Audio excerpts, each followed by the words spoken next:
নমস্কার, আমি শিউলি। গল্প নিয়ে আড্ডা ক্লাসিকে আপনাদের স্বাগত। আজকে আপনাদের শোনাব বিভূতিভূষণ বন্দ্যোপাধ্যায়ের লেখা একটি ছোট গল্প, তাল নবমী। তাহলে শুনতে থাকুন আজকের ছোট গল্প, তাল নবমী। ঝমঝম বর্ষা, ভাদ্র মাসের দিন। আজ দিন 15 ধরে বর্ষা নেমেছে।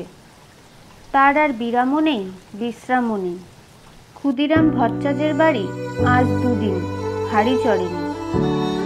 ক্ষুদিরাম সামান্য আয়ের গৃহস্থ। জমি জমার সামান্য কিছু আয় এবং 2-4 ঘর শিষ্য যজমানের বাড়ি ঘুরে ঘুরে কায়ক্লেশে সংসার চলে। এই ভীষণ বর্ষায় গ্রামের কত গৃহস্থের বাড়িতেই পুত্রকন্যা অনাহারে আছে। ক্ষুদিরাম তো সামান্য গৃহস্থ মাত্র। যজমান বাড়ি থেকে যে কটি ধান এসেছিল তা ফুরিয়ে গিয়েছে। ভাদ্রের শেষে আউশ ধান চাষিদের ঘরে উঠলে তবে আবার কিছু ধান ঘরে আসবে। ছেলেপুলেরা দুবেলা পেট পুড়ে খেতে পাবে। নেপাল ও গোপাল ক্ষুদিরামের 2 ছেলে। নেপালের বয়স বছর 12, গোপালের 10। কদিন থেকে পেট ভরে না খেতে পেয়ে ওরা 2 ভাইয়েই সংসারের ওপর বিরক্ত হয়ে উঠেছে। নেপাল বললে, এই গোপলা, খিদে পেয়েছে না তোর? গোপাল ছিপ চাচতে চাচতে বলল, হু দাদা। মাকে গিয়ে বল, আমারও পেট চুইচুই করছে। মা বকে, তুমি যাও দাদা। বকুক গে, আমার নাম করে মাকে বলতে পারবি নে? এমন সময় পাড়ার শিবু বাড়ুজ্যের ছেলে চুনিকে আসতে দেখে নেপাল ডাকলে, ও চুনি, শুনে যা। চুনি বয়সে নেপালের চেয়ে বড়, অবস্থাপন্ন গৃহস্থের ছেলে, বেশ চেহারা। নেপালের ডাকে সে ওদের উঠোনের বেড়ার কাছে দাঁড়িয়ে বললে, কি, আয় না ভেতরে। না, যাব না, বেলা যাচ্ছে, আমি জ্যোতি পিসিমাদের বাড়ি যাচ্ছি। মা সেখানে রয়েছে কিনা ডাকতে যাচ্ছি। কেন, তোর মা এখন সেখানে যে? ওদের ডাল ভাঙতে গিয়েছে। তাল নবমীর বেদ তো আসছে এই মঙ্গলবার, ওদের বাড়ি লোকজন খাবে। সত্যি? তা জানিস না বুঝি? আমাদের বাড়ির সবাইকে নিমন্ত্রণ করবে, গায়েও বলবে, আমাদেরও করবে। সবাইকে যখন নিমন্ত্রণ করবে তোদের কি বাদ দেবে? চুনি চলে গেলে নেপাল ছোট ভাইকে বললে, আজ কি বার রে? তা তুই কি জানিস? আজ শুক্রবার বোধ হয়, মঙ্গলবারে নিমন্ত্রণ। গোপাল বললে, কি মজা না দাদা? চুপ করে থাক, তোর বুদ্ধি শুদ্ধি নেই। তাল নবমীর বেদতয় তালের বড়া করে, তুই জানিস? গোপাল সেটা জানতো না, কিন্তু দাদার মুখে শুনে খুব খুশি হয়ে উঠল। সত্যি তা যদি হয় তবে সে সুখাদ্য খাবার সম্ভাবনা বহু দূরবর্তী নয়, ঘনিয়ে এসেছে কাছে। আজ কি বার সে জানে না, সামনের মঙ্গলবারে নিশ্চয় তার আর বেশি দেরি নেই। দাদার সঙ্গে বাড়ি যাবার পথে পড়ে জ্যোতি পিসিমার বাড়ি। নেপাল বললে, তুই দাঁড়া, ওদের বাড়ি ঢুকে দেখে আসি। ওদের বাড়ি তালের দরকার হবে, যদি তাল কেনে। এ গ্রামের মধ্যে তালের গাছ নেই, মাঠে প্রকাণ্ড তাল দিন। নেপাল সেখান থেকে তাল কুড়িয়ে এনে গায়ে বিক্রি করে। জ্যোতি পিসিমা সামনেই দাঁড়িয়ে। তিনি গ্রামের নটবর মুখুজ্জের স্ত্রী, ভালো নাম হরিমতি। গ্রামশুদ্ধ ছেলে মেয়ে তাকে ডাকে জ্যোতি পিসিমা। পিসিমা বললেন, কি রে, তাল নেবে পিসিমা? হ্যাঁ, নেব বই কি, আমাদের তো দরকার হবে মঙ্গলবার। ঠিক এই সময় দাদার পিছু পিছু গোপালও এসে দাঁড়িয়েছে। জ্যোতি পিসিমা বললেন, পেছনে কে রে? গোপাল। তা সন্ধেবেলা 2 ভাই গিয়েছিলি কোথায়? নেপাল সলজ্জ মুখে বললে, মাছ ধরতে। পেলি? ওই 2টো পুঁটি আর একটা ছোট বেল। তাহলে যাই পিসিমা? আচ্ছা, এসো গে বাবা, সন্ধে হয়ে গেল। অন্ধকারে চলাফেরা করা ভালো নয় বর্ষাকালে। জ্যোতি পিসিমা তাল সম্বন্ধে আর কোনো আগ্রহ দেখালেন না, বা তাল নবমীর ব্রত উপলক্ষে তাদের নিমন্ত্রণ করার উল্লেখ করলেন না। যদিও দুজনেরই আশা ছিল হয়তো জ্যোতি পিসিমা তাদের দেখলে নিমন্ত্রণ করবেন। এখন দরজার কাছে গিয়ে নেপাল আবার পিছন ফিরে জিজ্ঞেস করলে, তাল নেবেন তাহলে? তাল?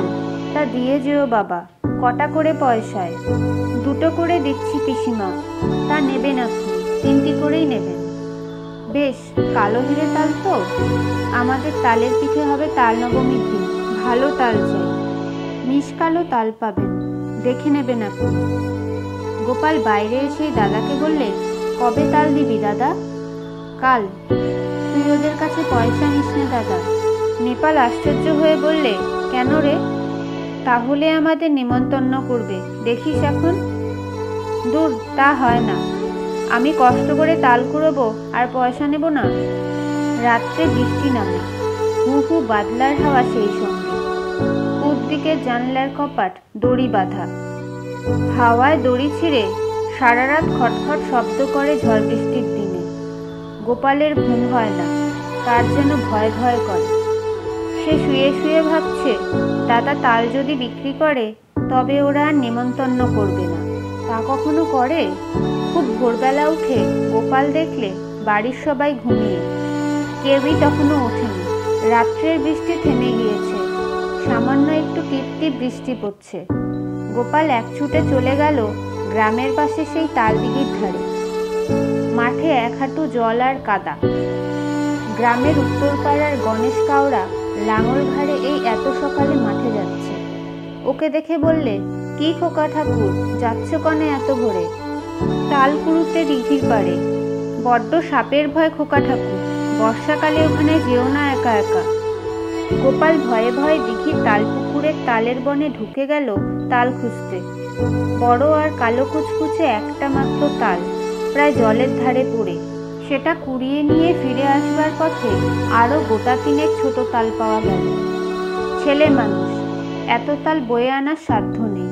2টি মাত্র তাল নিয়ে সোজা একেবারে জ্যোতি পিসিমার বাড়ি হাজির। জ্যোতি পিসিমা সবে মাত্র সদর দোর খুলে দোরগোড়ায় জলের ধারা দিচ্ছে। ওকে এত সকালে দেখে অবাক হয়ে বললেন, কিরে খোকা? গোপাল একগাল হেসে বললে, তোমার জন্যে তাল এনেছি পিসিমা। জ্যোতি পিসিমা আর কিছু না বলে তাল দুটো হাতে করে নিয়ে বাড়ির ভেতর চলে গেলেন। গোপাল একবার ভাবলে তাল নবমী কবে জিজ্ঞেস করে, কিন্তু সাহসে কুলোয় না তার। সারাদিন গোপালের মন খেলাধুলোর ফাঁকে কেবলই অন্যমনস্ক হয়ে পড়ে। ঘন বর্ষার দুপুরে মুখ উঁচু করে দেখে নারকেল গাছের মাথা থেকে পাতা বেয়ে জল ঝরে পড়ছে। বাঁশঝাড় নুয়ে নুয়ে পড়ছে বাদলার হাওয়ায়। বকুলতলার ডোবায় কটকটে ব্যাঙের দল থেকে থেকে ডাকছে। গোপাল জিজ্ঞেস করলে, ব্যাঙগুলো আজকাল তেমন ডাকে না কেন মা? গোপালের মা বলেন, নতুন জলে ডাকে, এখন পুরনো জলে তত আমোদ নেই ওদের। আজ কি বার মা? সোমবার। কেন রে? বারের খোঁজে তোর কি দরকার? মঙ্গলবারে তাল নবমী না মা? তা হয়তো হবে, কি জানি বাপু। নিজের হাড়িতে চাল জোটে না, তাল নবমীর খোঁজে কি দরকার আমার। সারাদিন কেটে গেল। নেপাল বিকেলের দিকে জিজ্ঞেস করলে, জ্যোতি পিসিমার বাড়িতে তাল দিছিলি আজ সকালে? কোথায় পেলি তুই? আমি তাল দিতে গেলে পিসি বললেন, গোপাল তাল দিয়ে গেছে, পয়সা নেয়নি। কেন দিতে গেলি তুই? একটা পয়সা হলে দুজনে মুড়ি কিনে খেতাম। ওরা নেমন্তন্ন করবে, দেখিস দাদা, কাল তো তাল নবমী। সে এমনি নেমন্তন্ন করবে, পয়সা নিলেও করবে। তুই একটা বোকা। আচ্ছা দাদা, কাল তো মঙ্গলবার না? রাত্রে উত্তেজনায় গোপালের ঘুম হয় না। বাড়ির পাশের বড় বকুল গাছটায় জোনাকির ঝাঁক জ্বলছে। জানলা দিয়ে সেদিকে চেয়ে চেয়ে সে ভাবে, কাল সকালটা হলে হয়, কতক্ষণে যে রাত পোহাবে। জ্যোতি পিসিমা আদর করে ওকে বললেন খাওয়ানোর সময়, খোকা, কাকুরের ডাল না আর নিবি? মুগের ডাল বেশি করে মেখে নে। জ্যোতি পিসিমার বড় মেয়ে লাবণ্যদি একখানা থালায় গরম গরম তিলপিতুলি ভাজা এনে ওর সামনে ধরে হেসে বললে, খোকা, কখানা নিবি তিলপিতুলি? বলেই লাবণ্যদি থালাখানা উপর করে তার পাতে ঢেলে দিল। তারপর জ্যোতি পিসিমা আনলেন পায়েস আর তালের বড়া। হেসে বললেন, খোকা, যাই তাল কুড়িয়ে দিয়েছিলি তাই পায়েস হলো, খা খা, আজ যে তাল নবমী রে। কত কি চমৎকার ধরনের রাধা তরকারির গন্ধ বাতাসে, খেজুর গুড়ের পায়েসের সুগন্ধ বাতাসে, গোপালের মন খুশি ও আনন্দে ভরে উঠল। সে বসে বসে খাচ্ছে, কেবলই খাচ্ছে। সবারই খাওয়া শেষ, ও তবুও খেয়েই যাচ্ছে। লাবণ্যদি হেসে হেসে বলছে, আর নিবি তিলপিটুলি? ও গোপাল! হঠাৎ গোপাল চোখ চেয়ে দেখলে জানালার পাশে বর্ষার জলে ভেজা ঝোপঝাড়, তাদের সেই আতা গাছটা। সে শুয়ে আছে তাদের বাড়িতে। মার হাতের মৃদু ঠেলায় ঘুম ভেঙেছে। মা পাশে দাঁড়িয়ে বলছেন, ওঠ ওঠ, বেলা হয়েছে কত। মেঘ করে আছে তাই বোঝা যাচ্ছে না। বোকার মতো ফ্যাল ফ্যাল করে সে মায়ের মুখের দিকে চেয়ে রইল। আজ কি বার মা? মঙ্গলবার। তাও তো বটে, আজই তো তাল নবমী। ঘুমের মধ্যে ওসব কি হিজিবিজি স্বপ্ন সে দেখছিল। বেলা আরো বাড়ল। ঘন মেঘাচ্ছন্ন বর্ষার দিনে যদিও বোঝা গেল না বেলা কতটা হয়েছে। গোপাল দরজার সামনে একটা কাঠের গুঁড়ির উপর ঠায় বসে রইল। বৃষ্টি নেই একটুও, মেঘ জমকালো আকাশ। বাদলের সজল হাওয়ায় গা শিরশির করে। গোপাল আশায় আশায় বসে রইল বটে, কিন্তু কই, পিসিমাদের বাড়ি থেকে কেউ তো নেমন্তন্ন করতে এলো না। অনেক বেলায় তাদের পাড়ার জগবন্ধু চক্রবর্তী তার ছেলে মেয়েদের নিয়ে সামনের পথ দিয়ে কোথায় যেন চলেছেন। তাদের পেছনে রাখাল রায় ও তার ছেলে শানু, তার পেছনে কালীবর বাড়ুজ্যের বড় ছেলে পাঁচু আর ওপাড়ার হরেন। গোপাল ভাবলে, এরা যায় কোথায়? এ দলটি চলে যাবার কিছু পরে বুড়ো নবীন ভট্টাচ ও তার ছোট ভাই দিনু সঙ্গে একপাল ছেলে মেয়ে নিয়ে চলেছে। দিনু ভট্টাচের ছেলে কুড়োরাম ওকে দেখে বললে, এখানে বসে কেন রে, যাবি নে? গোপাল বললে, কোথায় যাচ্ছিস তোরা? জটি পিসিমাদের বাড়ি তাল নবমীর নেমন্তন্ন খেতে। করেনি তোদের? ওরা বেছে বেছে বলেছে কি না, সবাইকে তো বলেনি। গোপাল হঠাৎ রাগে অভিমানে যেন দিশেহারা হয়ে গেল। রেগে দাঁড়িয়ে উঠে বললে, কেন করবে না আমাদের নেমন্তন্ন? আমরা এর পরে যাব। রাগ করবার মতো কি কথা সে বলেছে বুঝতে না পেরে কুড়োরাম অবাক হয়ে বললে, বারে, অত রাগ করিস কেন? কি হয়েছে? ওরা চলে যাবার সঙ্গে সঙ্গে গোপালের চোখে জল এসে পড়ল। বোধহয় সংসারের অবিচার দেখে। পথ চেয়ে এসে বসে আছে কদিন থেকে, কিন্তু তার কেবল পথ চাওয়াই সার হল।